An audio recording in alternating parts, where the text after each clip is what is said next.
Genesis 26:24. The Lord appeared to Isaac the same night and said, I am the God of your father Abraham. Do not fear, for I am with you. I will bless you and multiply your descendants. After the death of Abraham and the birth of his sons Esau and Jacob, Isaac was in a difficult spot. A famine struck near his home, and he left what was familiar to find a way to support his family. The Philistinian king Ahimelech gave Isaac permission to live in the land of Gerar. Quickly he went to work feeding his flock and sowing his fields. His wealth increased 100-fold, and his household grew in numbers far beyond the prosperity of anyone else nearby. This threatened the Philistines. They forced Isaac to move. Next, Isaac settled in a nearby valley, where he reopened a water well that had been plugged up by the locals. The water flowed freely, and his flocks fattened, much to his neighbors' chagrin. The surrounding herdsmen claimed the well for themselves.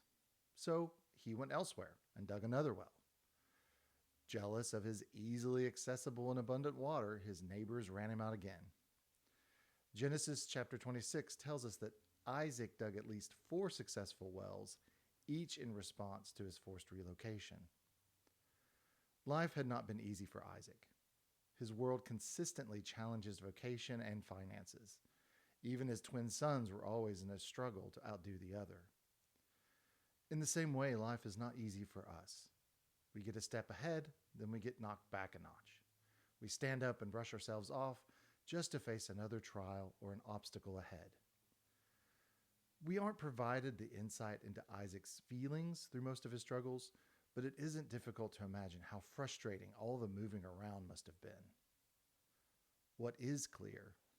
Isaac's belief. Isaac was God-focused. He trusted that no matter what his neighbors, his kids, his spouse, the weather, or the government threw at him, God was always in control. It was because of that solid, faithful relationship with the Almighty that Isaac always came out on top, even when everything was bottoming out.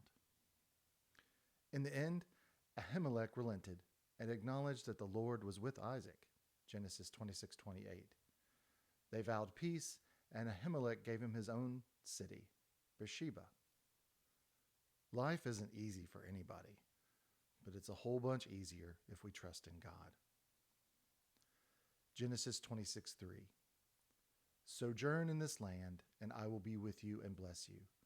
For to you and your descendants I will give all these lands, and I will establish the oath which I swore to your father Abraham.